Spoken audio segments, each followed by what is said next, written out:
No, just right off the top of your head, what's your favorite vampire movie?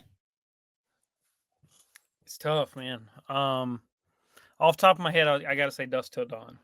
Dust Dawn's good. I would go with Fright Night. Fright Just Night's good. Lost Boys. Lost It's Boys is great. yeah, it's going to be one of those days where right now I'm thinking And Buddy Sinners is good too. I've never seen it. Yeah. Um, and there's so many different kinds of vampire movies. You got the traditional vampire movies, Blake, where the cross and the stabbing of the heart, and you got movies where you can kill them with silver and they can be killed like regular humans, and you got the movies where the sunlight kills them, and you got the movies where sunlight doesn't kill them. It's interesting to have so many different types of genres inside of a singular genre of vampire movie. I'd never seen Near Dark before. I've never seen it. I've always seen the picture of Bill Paxton with half his face messed up. That happens at the end of the movie when he jumps on the 18-wheeler. But I'd never seen the movie. I never thought to see the movie. I'm wondering now why this wasn't a movie I didn't check out in my early 20s when I was buying all the horror DVDs and, wanting to be a script writer and a filmmaker and all that stuff. Why did I never watch Near Dark? Because this movie is very, very good. I'm right there with you. When you said, "Hey, I'm sending you the link for Near Dark," I was thinking 2010 to 2015 horror movie about demons. I don't know why. So when I clicked on this and immediately saw the cast of Lance Henriksen and Bill Paxton, and then I did a quick Google search that it's made in '87. Directed by Catherine Bigelow. Catherine Bigelow of Point Break. Yeah. So I'm like, and by the way, the whole cast is from Aliens. Yes, they are. I didn't think about it. You just said that. The only person that wasn't in it but turned down the role is Michael Biehn. Would they want him to be in this movie? Lance Henriksen. Oh, that would have been Henriksen's good. I know what you're going to say, but Biehn as the head vamp, like I'm with you. I'm trying to figure out how have I. First off, this is right up our alley. Vampire movies may be my favorite subgenre of horror movies, and I'm saying that without seeing like 50% of the movies. Like I've never seen Bram Stoker's Dracula. I've never seen like so many vampire movies, but there's something about vampire movies, and I think you hit the nail on the head. There's something about the lore of it and all the different tellings of it. Like, there's no mention of garlic in this one, or crosses, or holy water, or stakes through the heart. None of that is mentioned in this. The word vampire is not mentioned in this. No. But we know what they are. We know what they are, and apparently blood transfusion will cure it. Dude, that was one of my notes. I mean, right off the bat, I see Tim Thomerson, and we've had so much fun this month with Tim Dollman from Dollman. And I'm like, Dollman on you. Blake, one of my notes says they better not kill Tim Thomerson. Dude, so let's just talk about 31 Days of Horror for a second. We got Frailty in this movie and Bill Paxton. Yeah. We got Dollman in this movie. Do we have anyone else? The main kid, I was trying to figure out where I knew that mug from, but he's the political guy in the television show Heroes from the first season. That's where I know him from. The little ugly kid, he's been in other stuff. I'll look it up before the show's over with. And then you've got the chick from Aliens, and she's also the chick that gets blown up diving into the pool in Terminator 2. Lethal Weapon 2, and she's in Terminator 2 as Wolfie's Just Fine. Yeah. So there's, but her role. I mean, okay, you got me rolling right here because of Michael Biehn. Yeah. I don't think Michael Biehn can pull off this character. What was his name? Jesse. Okay, the character of Jesse. I got to get back to where I know my character's name. So hold on a second. I just don't understand how cameo. A 1987 movie with Lance Henriksen as the head vampire. How have I never heard of this? I've never heard of this movie. I've never seen the box art for it. The box art is something cool, dude. It's just Bill Paxton with half his face burnt off. Dude, I don't know how this slipped by me. And yeah, you know what I'm about to say? Really good story, not a whole lot of action, but like Simple story. a really simple story about like these traveling vampires. And did it not make a lot of money because it came out the same year as Lost Boys? Probably.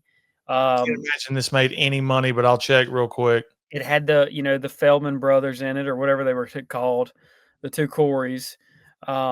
Which by the way, the main guy in this one, he is brothers with Jason Patrick, the main guy of the other one. How odd is that? Very odd. Estimated $5 million budget. It made $3 million, so it didn't make its money back at the theaters. I'm sure over time, just like all these other horror movies, it's made plenty back. Now I've got my thoughts collected. I don't think Michael Bain could have played Jesse Hooker as good as Lance Henriksen did. Now, is this one of the most impressive performances of Lance Henriksen's career? No, probably not. He's very low key. For the longest part of the movie, they had him in dark light, and I'm like, damn, he looks awful. Look at the one side of his face, his eye, his like orbital bones protruding. And then when he's finally in a little bit more light, you see that half his face is scarred. I like that there is some mystery surrounding this character. I like the fact that he lets is it Jesse? No, Caleb. He lets Caleb know when he says, "How old are you?" I fought for the South and we lost. So the dude has been around for 200 years, probably. Or we know for at least 100 years, 120 years. And there's just so much mystery around him. How did this group get together? I don't know if there was a scene in the movie, Blake, where they described or explained how they all got together. If it is, I missed it. But you know what they are.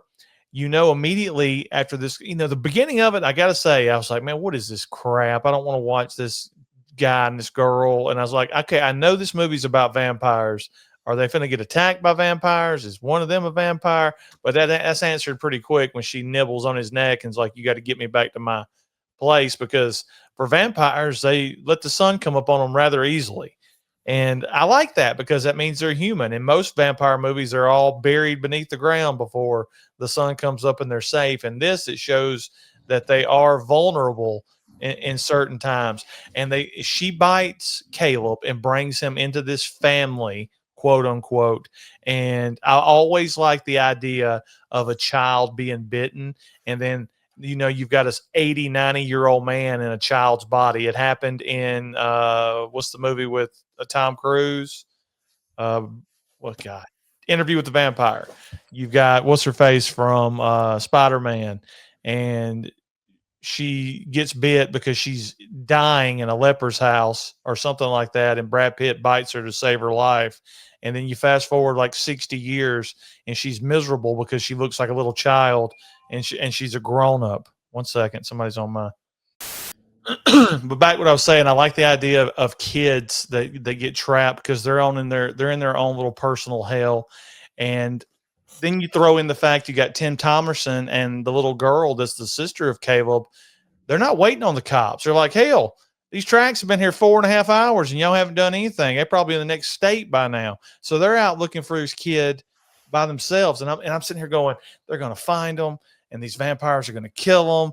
And this is really going to piss me off because for some reason I've gravitated to Tim Thomerson this month, and I don't want to see a movie where they kill him. I had no idea he was in this movie when I chose it. Mm-hmm. So it's just so fascinating, and I guess a better cinephile than myself could go, hey, I need more story. How the hell did Bill Paxton die on that truck when they shot him in the guts and he's been shot all over the place? How'd that truck blowing up kill him? I don't know the answer to that. Fire kills him. Is that really the thing? Yeah. Fire kills them. I do like the way that they died when the sunlight hits them and they just explode. It's back to like the Clooney quote that we said a couple episodes ago. But it's just so good and it's so simple, and I think that's why it works. Yeah. I can't tell if this group of people really like each other or if they're tired of being around each other. Are they going crazy? Because at the end, Jesse and his gal, they're sort of like, like screw it. And it's sort of like what's the name of the movie? Thelma and Louise. It's sort of, you said Thelma and Louise. I was going to say the Rob Zombie movie not House of a Thousand Corpses, but Devil's Rejects, Monsters. where they play monsters. I loved it. I mean, I thought, my first note is Tool tries to rob Chains' girl. I mean, we got tons of people from Stone Cold in this movie too, Blake. We got Tool, who comes in the car on them with the gun, and they kill them. Then in the bar scene, Terminator 2. You forgot to say please. He's also the one that gets shot out of the window of the Capitol in Stone Cold. So there's a bunch of people from movies that we love in this movie. F him over. So it felt like the motel room escape could have been more epic, sort of like Young Guns, but it works. You're going to hear me say that a lot during this review. It worked. Him running out to that point, Caleb, they were waiting for Caleb to kill somebody to prove that he could be with them. And he would not kill anybody. He would just drink from what's her face's May's wrist, all the way May.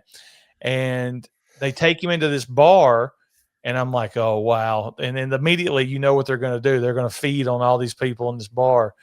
He gets shot in the gut with a shotgun. Bill Paxton uses his spur to cut some guy's throat open to drink from him.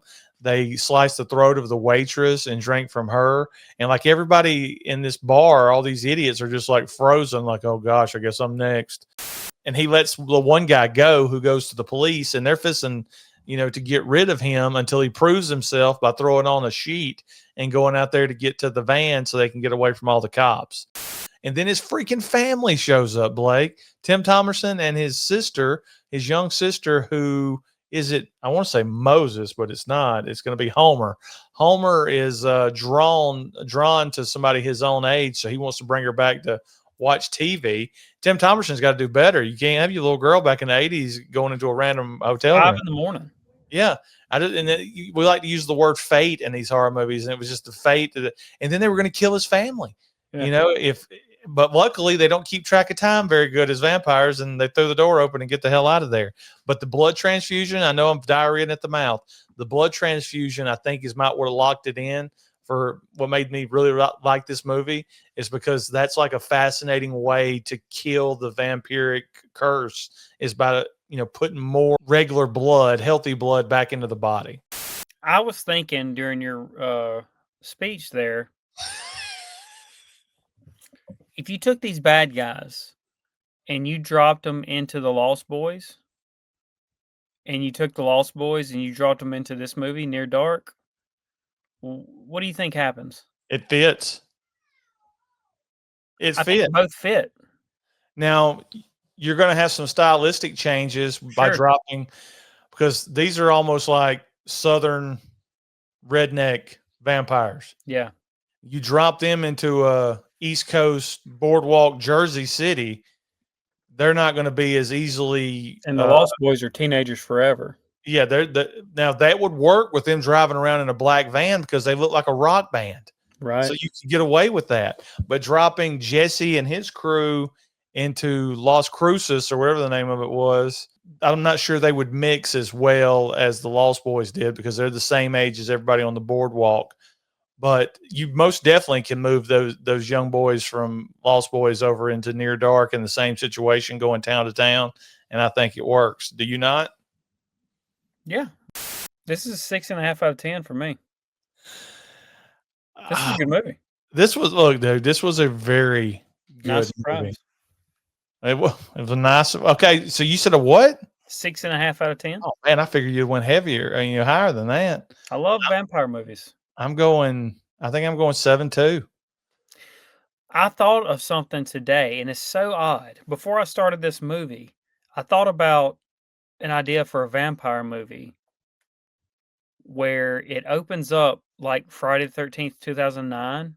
Mm-hmm. You got a group of vampires that you kind of get to know, and they kill a bunch of people, and they're just hanging out and partying Lost Boys style.